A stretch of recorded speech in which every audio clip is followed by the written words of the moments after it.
O tema desta noite, nós vamos completar uma série de 8 semanas. E eu agradeço sua paciência por ter acompanhado durante 8 semanas o tema Voltando às Raízes do Evangelho. Será que nós temos o slide aí, principal, Voltando às Raízes do Evangelho? E nós enfatizamos durante essas 8 semanas o que é fundamental para o cristianismo. E hoje eu quero tratar com você o último tema e apontar agora para o futuro. Nós falamos de coisas que aconteceram no passado, como a nossa salvação, a exclusividade da cruz de Cristo, como o amor de Deus revelado em Jesus, mas hoje nós queremos olhar para o futuro.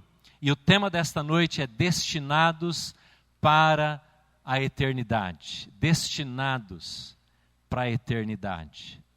A nossa filha mais velha, a Laila, quando ela nasceu, ela teve muitos problemas com sono. Ela acordava 10 a 12 vezes por noite. Todas as noites. E a gente estava muito cansado. E a gente não aguentava mais, né? Esperar aquele dia que esse processo do sono ia entrar, não é, na normalidade. Nós ficávamos aguardando esse dia chegar.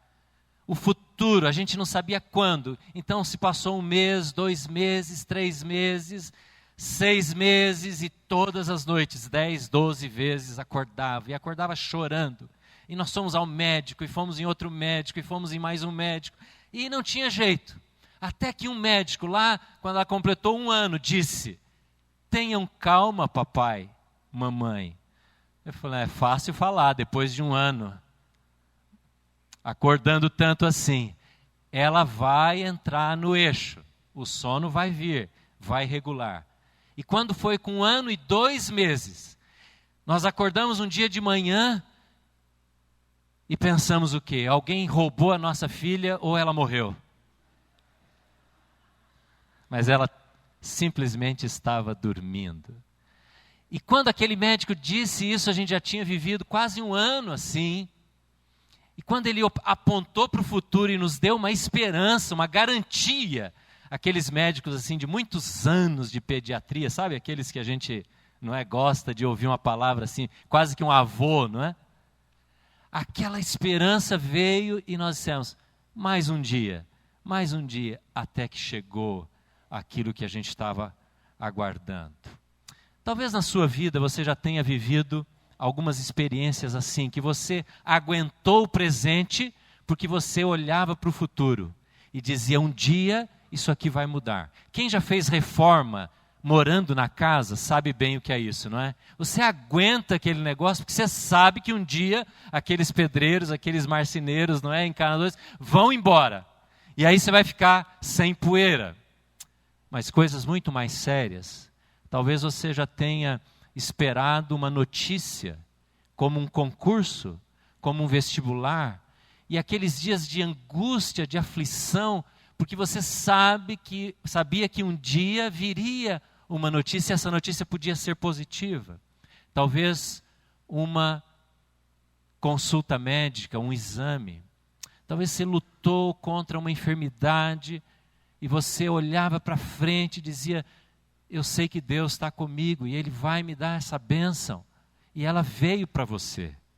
Talvez um problema de relacionamento na sua família, que você esperava o dia que haveria cura entre os seus filhos, entre os seus irmãos, entre pais e filhos, etc. E você olhava para frente e dizia, o fato de eu crer que Deus vai me abençoar e olhar para o futuro me faz aguentar o presente. Você já teve essa situação na sua vida? Com certeza, com certeza. Os incômodos do presente passam quando nós temos a certeza que o futuro vai trazer uma guinada, uma mudança naquela situação. Que coisa boa quando nós podemos olhar para o futuro. E essa expectativa do futuro muda o presente, muda a nossa atitude, muda a nossa maneira de pensar, a nossa maneira de encarar aquela situação difícil. Por que você acorda todo dia para trabalhar. Todo dia. Quer seja na sua casa, quer seja no seu trabalho secular, porque você sabe que depois de um dia de trabalho você vai ter o descanso, depois de um mês de trabalho você vai ter o seu salário. Por que a moçada acorda todo dia para estudar?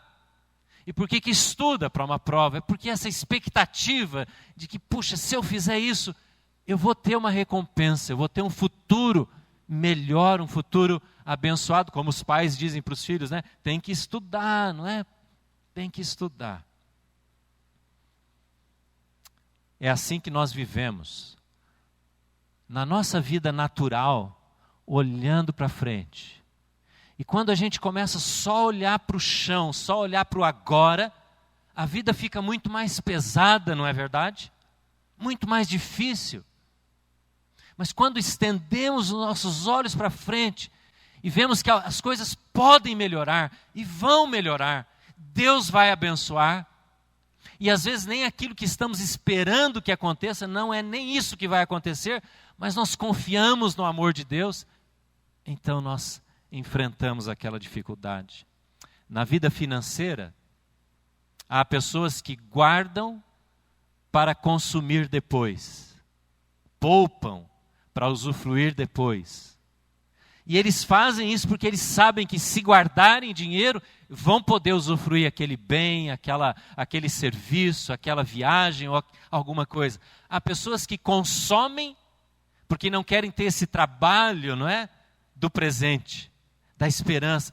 Tem que consumir agora e depois vão pagar muito mais caro, não é? Com os juros e a dívida, e a vida vai ficar muito mais difícil, mas eu preciso consumir agora. Paulo, no texto que nós vamos ler, ele fala sobre presente e futuro. E o tema desta noite é destinados para a eternidade, um futuro eterno. Abra comigo, por favor, na segunda carta de Paulo aos Coríntios. Segunda carta de Paulo aos Coríntios. É lá no Novo Testamento, para você que não está habituado, ou você pode olhar o texto aqui e ler comigo no capítulo 5. Capítulo 5, vamos ler os 10 versículos. 2 Coríntios, capítulo 5.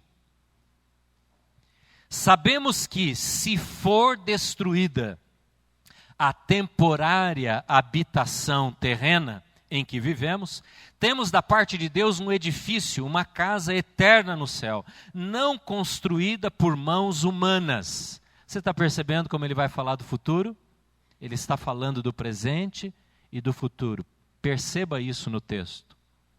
Versículo 2. Enquanto esse futuro não vem, gememos, desejando ser revestidos da nossa habitação celestial, porque estando vestidos não seremos encontrados nus, pois enquanto estamos nesta casa gememos e nos angustiamos, porque não queremos ser despidos, mas queremos ser revestidos da nossa habitação celestial, para que aquilo que é mortal seja absorvido pela vida. Foi Deus que nos preparou para este propósito, dando-nos o Espírito como garantia do que está por vir. Portanto, temos sempre confiança e sabemos que enquanto estamos no corpo, estamos longe do Senhor, porque vivemos por fé e não pelo que vemos. Temos, pois, confiança e preferimos estar ausentes do corpo e habitar com o Senhor.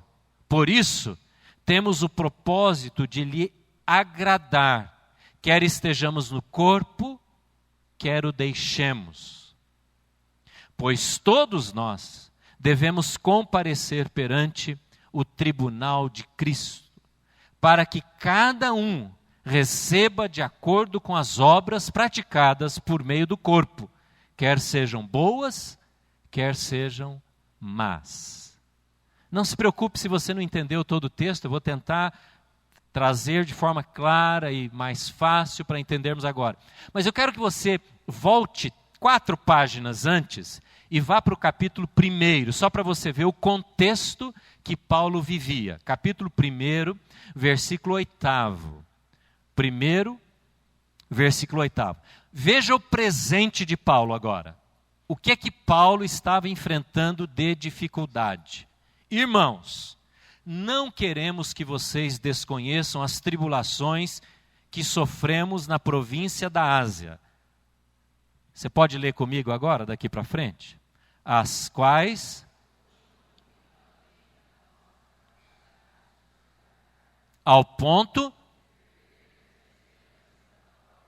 você percebe o presente de Paulo, como é que estava?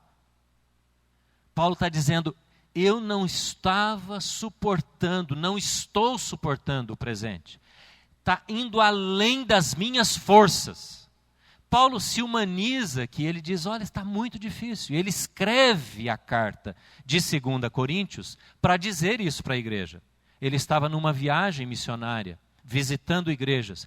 E ele então escreve destas viagens para Corinto uma segunda carta para dizer, está muito difícil. E olha, se você tiver o trabalho de ler 2 Coríntios, você vai ver que o tempo todo Paulo está falando perseguição, gente que está me traindo, estou sendo preso, fui chicoteado, muita dificuldade, muita dificuldade. Mas aí no 5º capítulo, ele abre uma janela e diz, espera aí, eu quero olhar agora com vocês para o futuro. Eu quero enxergar o futuro. E eu escrevi uma frase aqui, vamos ver se você pega. É bem fácil. O futuro é um estímulo para viver bem o presente, para que quando o futuro se tornar presente, você não se arrependa do seu presente, que hoje é o seu presente, mas que naquele dia você vai olhar como passado. Futuro é um estímulo para viver bem o presente, para que quando o futuro se tornar o seu presente, você não se arrependa daquele presente, ao olhar para o seu passado, que é hoje o seu presente. Entenderam, né? Muito boa frase. Filosofei muito aqui. Mas o resumo disso é o seguinte, não precisa copiar não. O resumo é assim, ó. O seu futuro bem vivido no presente, o seu presente bem vivido no presente, ele é bem vivido se você olhar para o seu futuro e tiver um futuro. O seu futuro impacta o seu presente. Diga à pessoa que está do seu lado, olhe para o futuro, porque ele vai impactar o seu presente. Agora a gente precisa viver bem o presente, olhando para o futuro, para que quando o futuro chegar, a gente não olhe para o passado e diga, vivi mal o passado. Então, enquanto esse presente não se torna passado, a gente precisa viver bem. E para viver bem, a gente tem que olhar para onde? Para o futuro. Estão confusos? Que bom, agora nós vamos esclarecer, não é verdade? Olhando para o texto.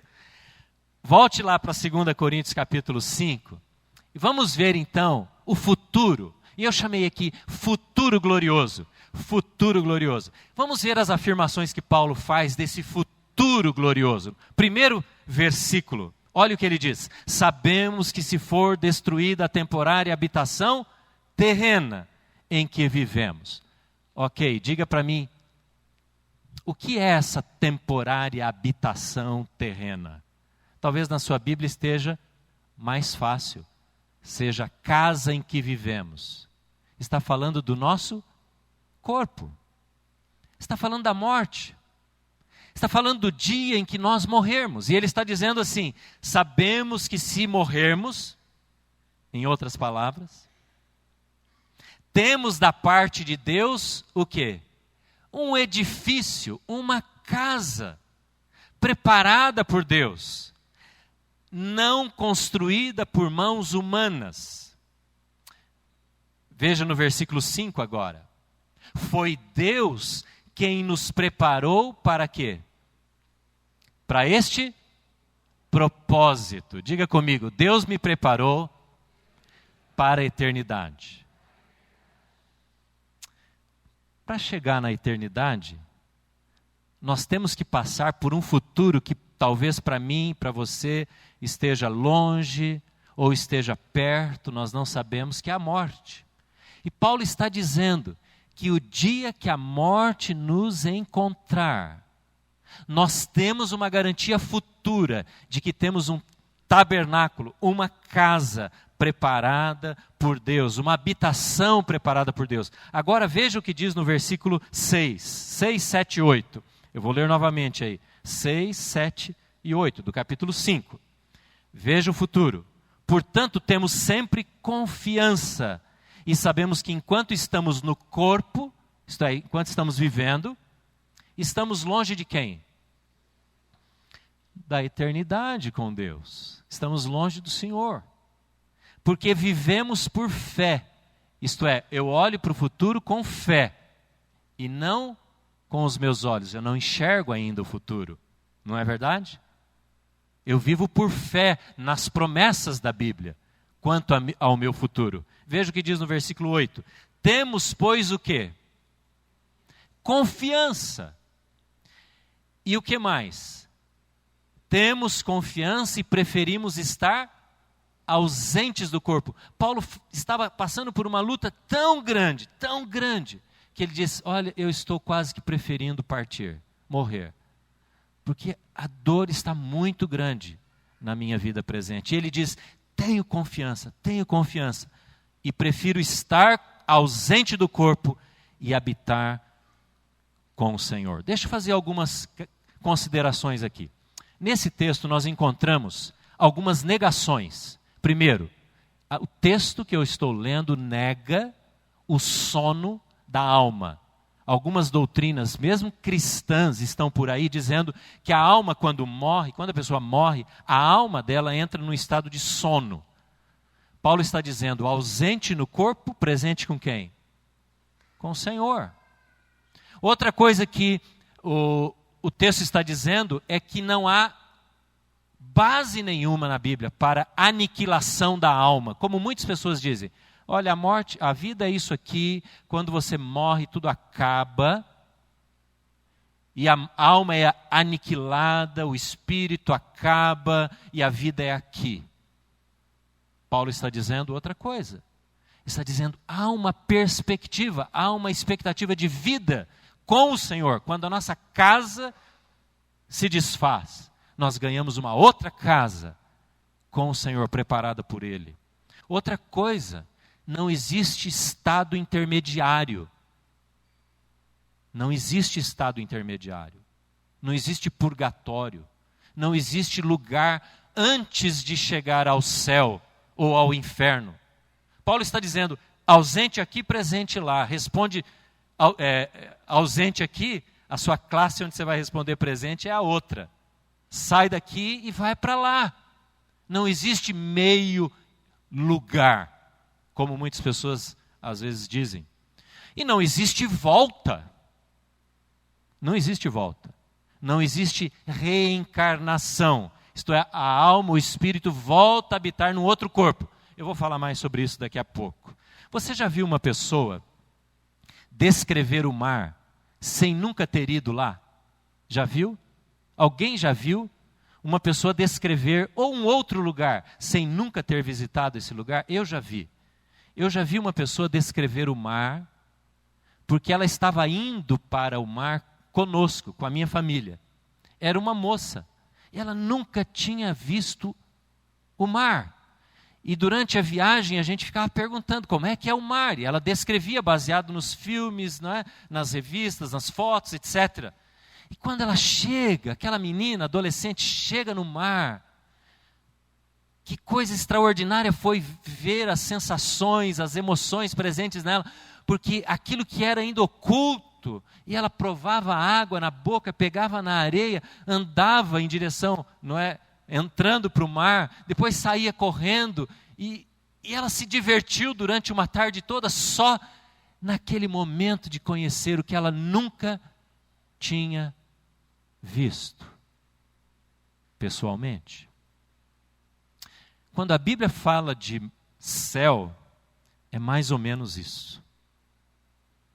Os homens, as pessoas que escreveram sobre o céu, tentaram dar para nós uma ideia do que de fato era o céu. Mas como nós temos uma mente, uma compreensão muito geográfica, muito temporal, para nós a gente precisa entender como é, que substância é feito, que tamanho tem, não é? Que material é constituído. Então, quem mais se aproximou disso foi João. João, quando escreve o Apocalipse, eu não vou ler o texto, mas você pode ver lá no finalzinho, ele fala que o céu é feito, a Nova Jerusalém, essa habitação celestial é feita de ouro.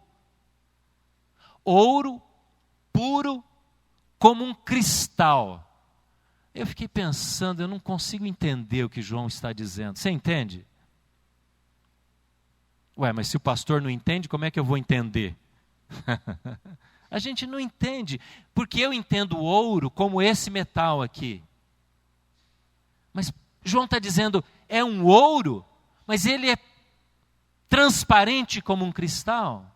Não consigo entender bem. E ele diz, as portas da Nova Jerusalém, daquela cidade celestial, elas são feitas de algo parecido com uma pérola. A porta é composta de uma pérola. Não sei se tem pérola do tamanho de uma porta gigante. Mas ele está dizendo, como nós somos temporais, geográficos, materiais, não é? Nós precisamos entender, Deus está dando uma revelação, assim como alguém que conta como é que é o mar para alguém que nunca viu o mar. Mas Paulo, quando fala do céu, ele diz, nem olhos viram, nem ouvidos ouviram o que Deus tem o quê? Preparado para aqueles que o amam. Então, quando João fala das pedras preciosas, do ouro e tudo mais, ele está dizendo, gente, é tão extraordinário, que a única coisa que eu posso comparar, e lembre-se que João, no Apocalipse, está preso numa ilha, está exilado, já bem idoso. O mais perto que eu posso comparar é com essas coisas extraordinárias que nós temos de material diante dos nossos olhos. Esse é o tabernáculo, é a casa que a Bíblia diz. E Jesus foi bem mais simples, hein? Jesus é bem mais simples, não é? Jesus diz assim, não perturbe o seu coração, eu vou preparar um lugar. E onde eu estiver, vocês vão estar comigo. Não esquenta a cabeça, não se preocupe. Nós fazemos perguntas sobre o céu. E cada vez que alguém me pergunta, pastor, como é que é o céu? Eu falo, bom, graças a Deus eu ainda não fui. Não fui, não é? Nem voltei. Eu não sei. Tem essas revelações na Bíblia. Você está se escandalizando com o que eu estou falando aqui? Talvez você é crente assim há 30 anos, já leu Apocalipse muitas vezes. Que o pastor está falando que o céu não é de ouro? O céu é muito melhor do que o ouro, porque as coisas que Deus tem preparado nesse futuro glorioso, nem os meus olhos viram, nem os seus olhos viram. Então é muito melhor do que nós podemos sequer imaginar. E Paulo está dizendo, quando morremos aqui, estamos presentes com o Senhor. Você tem esperança? O seu coração se enche de esperança ao saber disso? Nós temos destino. E o nosso destino, preparado por Deus, é extraordinariamente maior do que podemos imaginar. Extraordinariamente maior. Olha o que diz no versículo 4, no finalzinho do 4, olha aí na sua Bíblia. Importante que você leia a Bíblia, porque ela mesmo se explica. Finalzinho do 4. diz assim: para que aquilo que é mortal seja absorvido pelo quê? Pela vida. Continuando, no 5 agora. Foi Deus quem nos preparou para este propósito, dando-nos... O que Deus nos deu para nos garantir? Ele deu o Espírito Santo. Toda pessoa que aceita Jesus, entrega a sua vida a Cristo, é cheia do Espírito. A presença do Espírito Santo é esse penhor, essa garantia, essa certeza que nós estamos destinados para a eternidade. Você está destinado para a eternidade? Todos nós vamos morrer. Você vai morrer. Você pode dizer isso: eu vou morrer. Isso choca, não é verdade? Nós estamos destinados para morrer. E Paulo está dizendo: olha, se eu morrer e quando eu morrer, eu tenho um futuro glorioso. Glorioso. Amém? Aleluia! Não temos medo da morte, não temos medo do que vai acontecer, porque nós sabemos o que vai acontecer. Ausentes aqui, presentes lá. Eu não sei como é que vai ser lá. Aliás, Paulo conta uma revelação extraordinária, mas ele diz: eu nem vou falar. E ele tinha muita coisa para falar. Mas eu nem vou falar. Eu não devo revelar. Isso está escrito mais para frente nessa carta. Mas eu sei de uma coisa: é extraordinariamente glorioso. Aleluia. Aleluia. Essas perguntas que ficam, nós vamos nos encontrar no céu, nós vamos nos conhecer no céu, nós vamos saber o que é que está acontecendo no céu, do céu na terra. Não sabemos. Pouca coisa foi revelada. Sabe para quê? Sabe por quê? Para termos essa expectativa deste mar que a gente nunca viu. Mas nós sabemos que nós vamos chegar lá. Aleluia! Glória a Deus. Glória a Deus. O que a Bíblia diz são como fotografias pálidas, simples, com ausência de nitidez sobre o nosso futuro glorioso. Mas enquanto temos essa esperança, nós temos um presente. A gente tem que lidar com o arroz e o feijão, com o trabalho, né? Acordar às 6 da manhã, pôr as crianças para ir para a escola, não é verdade? Tomar remédio, ir para o trabalho, fazer uma consulta médica, estudar, não é, garotada? Estudar, não é? Lidar com dívidas, pagamentos, a gente tem que cuidar dessas coisas. Pedir perdão para a mãe, para o pai, para a esposa. Esse é o nosso presente. E Paulo está dizendo que às vezes o presente é doloroso. Se o futuro é glorioso, o presente às vezes é doloroso. Olha as expressões que Paulo usa. Procure aí na sua Bíblia, nesse trechinho, alguma expressão que fala desse presente difícil. Como é que Paulo fala ao se dirigir? O que ele escreve para descrever o presente? Já no versículo 2 você vai achar uma palavra, chave. Como é que nós vivemos o presente? Com gemidos. Está na sua Bíblia aí, gememos? Enquanto estamos aqui, gememos. Agora olha no versículo 4, tem mais duas palavras. Tem a palavra gememos e a outra qual é? Angustiamos, nos angustiamos, sentimos angústias, sofrimento, enquanto estamos no presente. Amados irmãos, Paulo está falando sobre essa precariedade do presente. O presente é precário. Por isso que a Bíblia diz que nós somos como um sopro, ou como uma neblina, que começa e logo se vai, ou uma folha, que logo seca e perde a sua vida. É um presente realmente doloroso, de angústia, de incerteza e insegurança. E olha como ele vai continuar, o que ele vai continuar dizendo aí, que quando temos um futuro, a maneira como entendemos o futuro afeta o presente. Vamos olhar um pouquinho mais sobre isso, nesse aspecto. Você conhece a história de Jó? Quem conhece aqui a história de Jó? Um pouquinho da história, pelo menos? O que diz no capítulo 6 de Jó? Ah, bom, agora eu apertei, né? Está mais difícil, né? Eu também não sabia, até ler, não sabia assim, não é decor, o que falava o capítulo 6. Mas o capítulo 6 de Jó, quando ele vai, depois de descrever o texto, a sua tragédia, Jó começa a responder aos seus amigos, que estavam acusando, estavam dando palavras duras para ele. Sabe o que Jó faz no capítulo 6? Ele começa a descrever quem é Deus. Você quer passar pelo seu presente doloroso?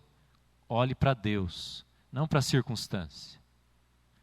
Veja quem Deus é, porque isso vai mudar a sua maneira de viver o presente.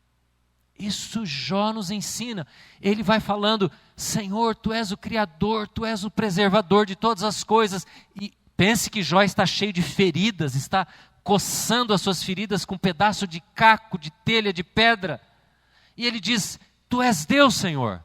Tu és o preservador e criador de todas as coisas. Quando estivermos passando pelo presente doloroso, nós temos que olhar para Deus e dizer: Deus, onde o Senhor quer trabalhar na minha vida? Porque Tu és o preservador, Tu sabes de todas as coisas. Pense numa frase agora: Deus me governa com amor. O presente da minha vida está envolto em amor. Você pode não entender todas as coisas, mas Deus nos governa com amor. Irmãos, tem várias maneiras de entendermos Deus. Eu vou dar 3 rápidas aqui. Por exemplo, a primeira é a visão panteísta de Deus. A visão panteísta de Deus diz que a soma de todas as coisas constitui, forma Deus. Então, as matas, as rochas, os homens, as mulheres, os animais, tudo tem uma energia de Deus.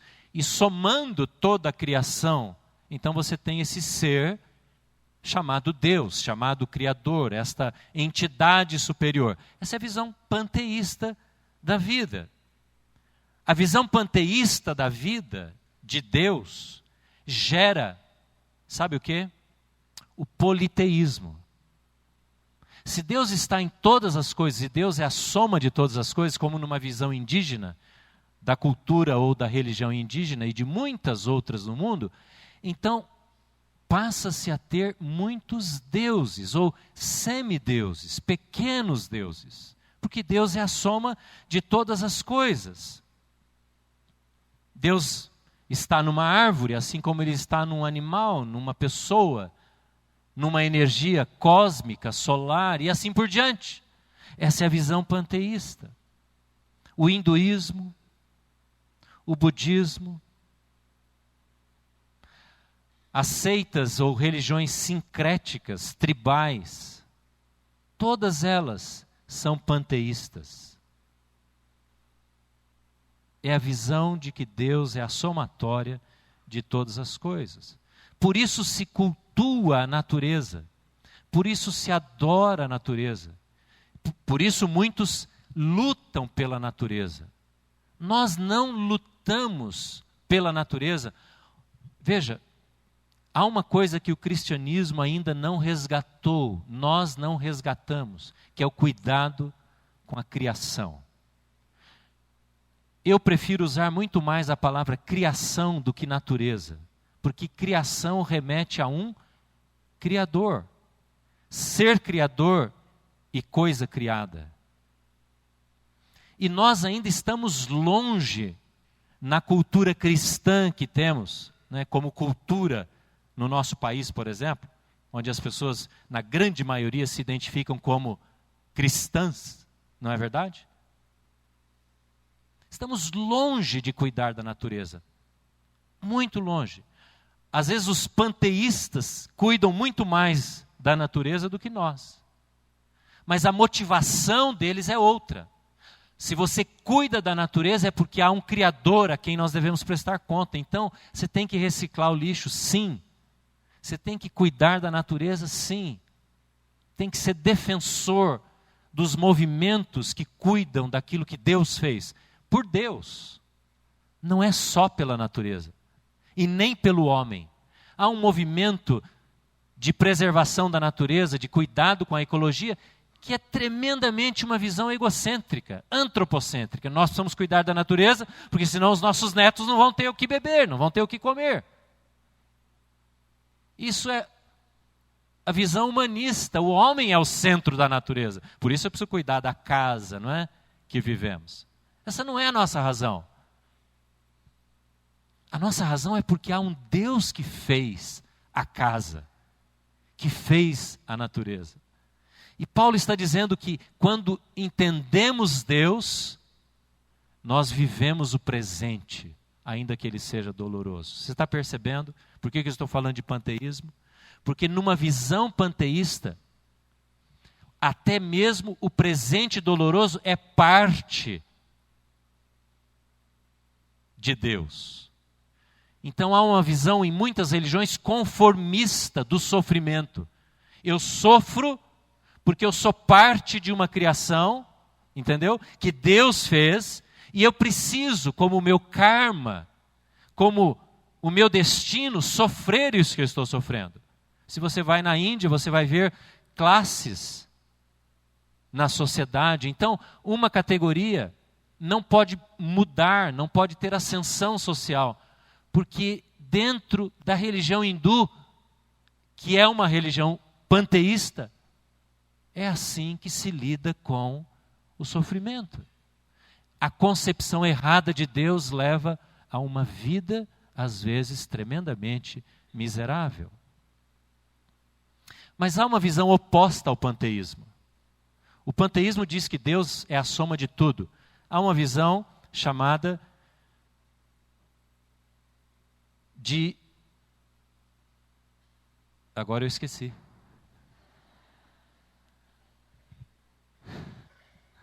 Interessante, não é? Como a mente falha.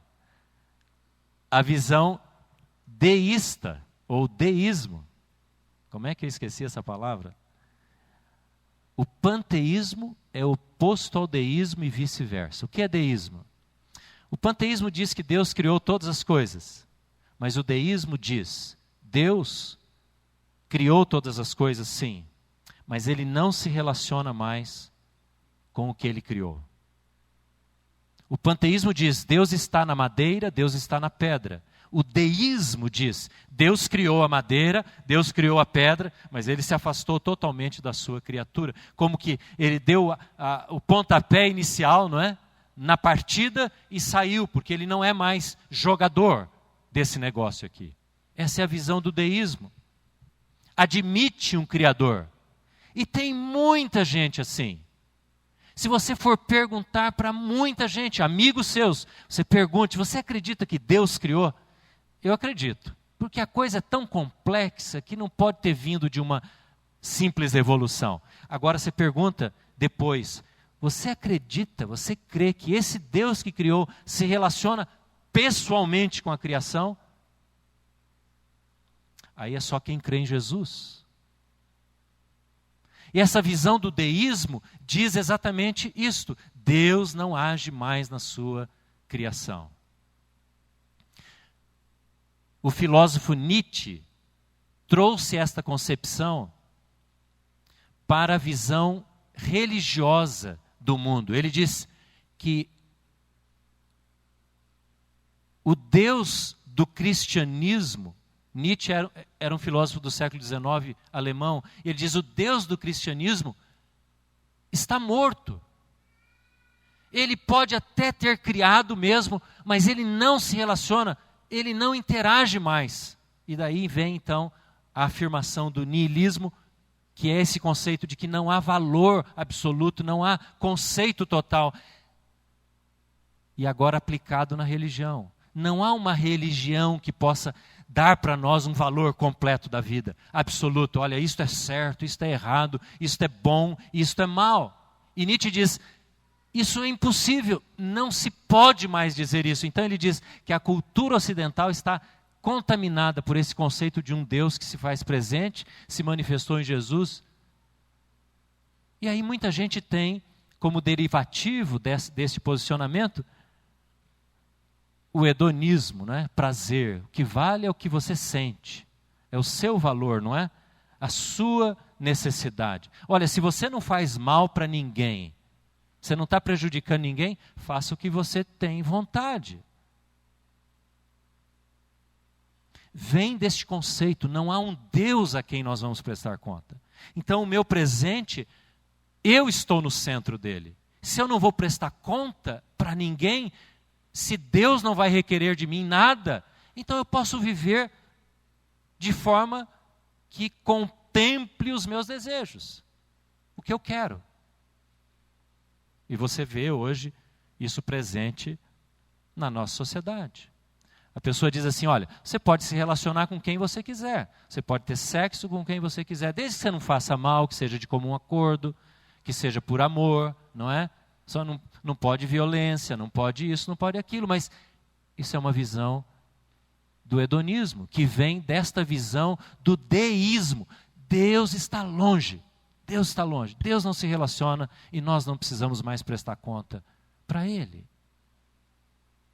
Mas a nossa visão não é esta, nem é do panteísmo, nem é do deísmo. A nossa fé está baseada num teísmo, T, de letra T, não D. Teísmo. Um teísmo bíblico, que vem de um Deus que se revelou na história da Bíblia, se revelou em Jesus, se revelou na própria Bíblia que nós temos nas nossas mãos. É diante deste Deus que nós vivemos o nosso presente. Você percebe a diferença? Se você não tem este conceito, se uma pessoa não tem esse conceito de um Deus que se relaciona, que todo dia fala conosco, que tem essa possibilidade de você orar e Deus ouvir a sua oração, do que adianta? Do que adianta? Vamos viver, vamos comer, vamos beber, vamos aproveitar a vida como nós entendermos melhor, porque não temos a quem prestar conta.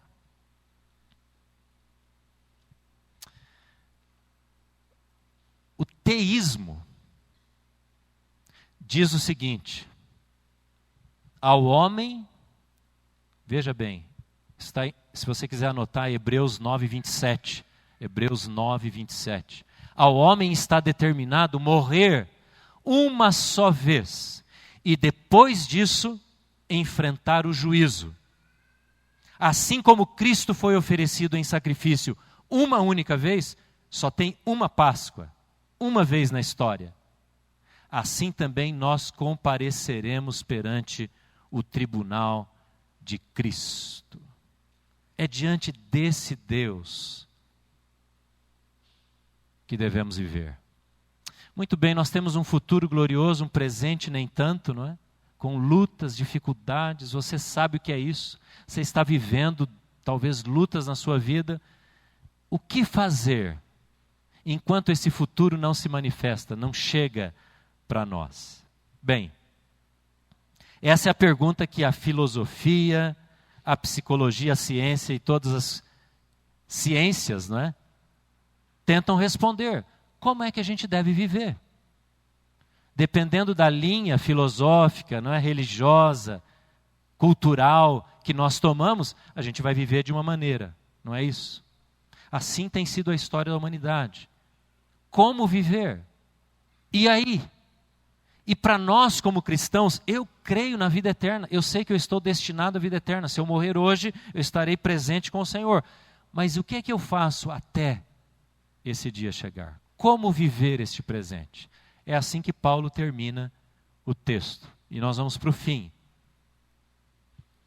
Há um conceito na Bíblia muito importante, que é o conceito daquilo que nós já temos, mas ainda não temos.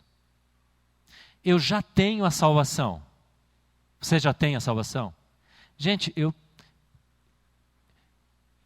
é tão triste encontrar uma pessoa que não tem certeza da salvação.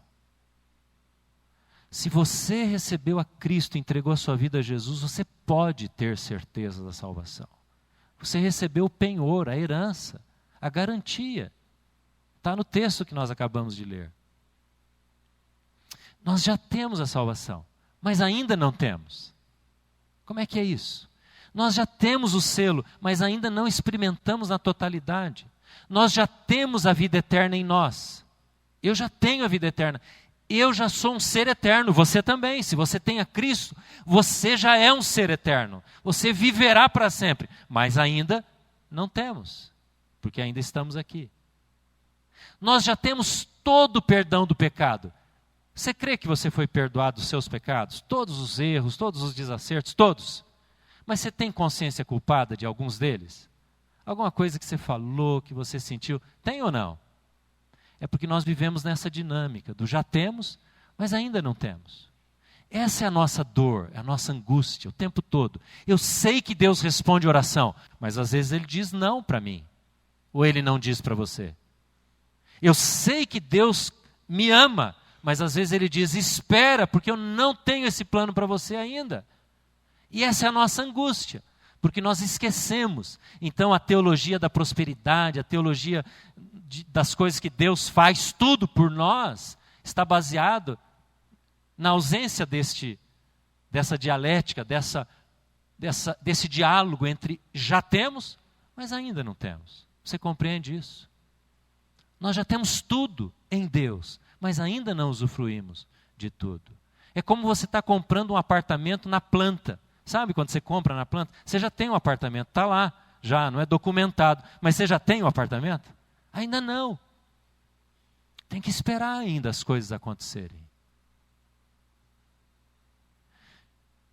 Um dia Jesus contou uma parábola. E ele diz assim, houve um homem que era muito rico. E esse homem teve uma colheita extraordinariamente grande. E ele falou, o que é que eu vou fazer com essa colheita? É muita coisa. Eu já sei. Eu vou derrubar esses celeiros que eu tenho, vou construir coisas maiores. E ele fez isso, ele ficou muito rico. Ele estava vivendo um presente extraordinariamente bom, fantástico. Mas aí vem a ele uma notícia. Essa noite, você vai morrer. E isso aí? Qual o valor disso para a sua vida? Essa é a maneira como nós temos que viver. Dizendo a cada dia, qual é o valor disso para a minha vida? Quando a gente fica bem irritado com alguém, a gente tem que fazer essa pergunta. Sabe, o celeiro aumenta da ira, não das sementes, não da colheita, da ira, da raiva. Você quer matar a pessoa. A gente tem que perguntar, se eu ouvir a voz de Deus dizendo, essa noite a sua alma vai ser requerida, e daí? É assim que nós temos que viver. Se a gente percebe que o distanciamento, a frieza entre nós, não é família, casal, filhos, irmãos, vai aumentando, e o celeiro da frieza vai aumentando, a gente tem que perguntar, e daí? Se eu for requerido essa noite, se a minha vida não estiver em ordem com as pessoas, eu não estiver vivendo para a glória de Deus, e daí? Como é que vai ser? Veja o último versículo desse texto para nós terminarmos. O versículo 10. Olha o que diz. Paulo termina essa história toda, esse texto todo, dizendo assim, pois todos nós devemos comparecer aonde? Perante o tribunal de Cristo. Tem 2 juízos na Bíblia, eu não tenho tempo para falar deles, só vou dar o nome deles. Vou falar um pouquinho mais de um. Um juízo é o trono branco, está lá em Apocalipse. é para julgar pessoas salvas e pessoas não salvas por Cristo. Quem aceitou a Cristo e quem rejeitou a Cristo. Como é que chama esse lugar, esse julgamento? Trono branco. O outro julgamento é esse que está falando aí. Como é que é o nome desse julgamento? Tribunal de quem? Tribunal de Cristo. Neste dia, aquelas pessoas que confessaram Jesus em suas vidas serão julgadas. Serão julgadas. Aí você pode perguntar, mas como é que pode um Deus que ama julgar? Você mãe, você pai sabe bem o que é isso. Você ama o seu filho? Você julga as atitudes do seu filho ou não? Todo dia. Quando você diz não faz isso ou faz aquilo, você está julgando. Porque não há amor sem justiça. Em Deus não poderia haver amor se não houvesse santidade. Deus é santo e Ele julga. Pense numa justiça que não julga. Você leva à justiça pequenas causas, lá o seu problema. Ou leva perante os tribunais a sua necessidade. E ninguém julga a sua causa. Deus julgará todas as pessoas. E o tribunal de Cristo é esse dia. Então, enquanto nós esperamos esse dia, nós precisamos cuidar da nossa vida. Cuidar da nossa vida. Por isso Jesus contou a história deste homem que enriqueceu. Porque Deus vai chamar tanto a você como a mim perante Cristo. E diz o texto que todas as nossas obras, e tem gente que lê esse texto e diz, então a gente vai ser salvo pelas obras. Amém? Não, amém. Ele está falando de um tribunal que apenas comparecerão as pessoas que confessaram a Cristo. Haverá um outro tribunal para salvação ou perdição. Este tribunal é para as pessoas que confessaram Jesus e todas as nossas obras vão passar perante o juiz. Perante o juiz.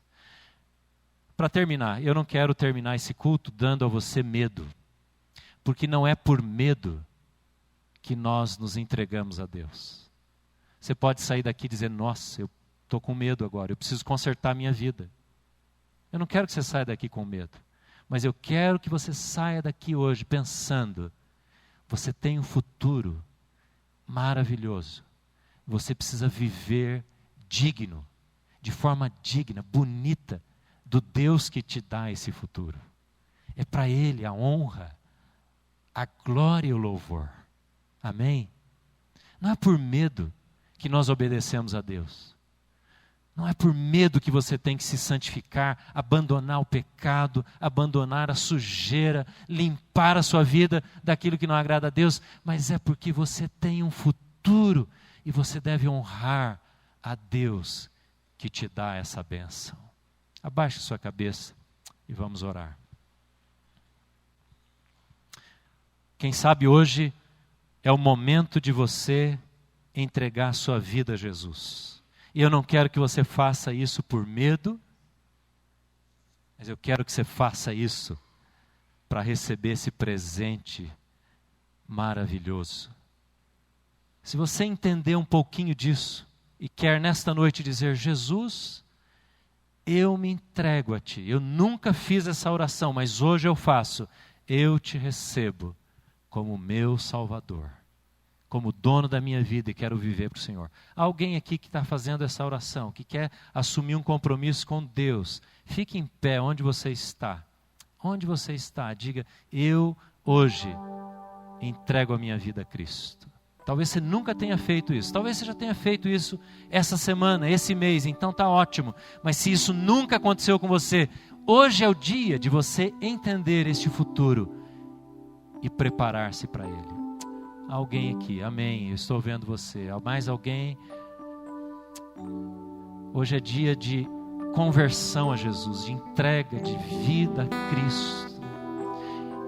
Aleluia, fique em pé, eu quero orar por você.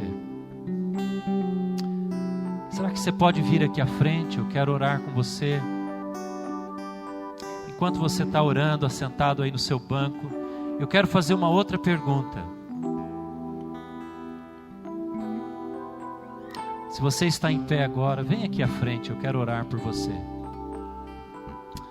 Agora, você que está no banco, alguma coisa que você precisa consertar na sua vida, você vai comparecer, nós vamos comparecer perante o tribunal de Cristo. Tem sujeiras, tem coisas erradas, coisas que você precisa abandonar, coisas que você está lutando, coisas que estão atrapalhando a sua comunhão com Deus, a sua vida com a família, a sua integridade diante do Senhor.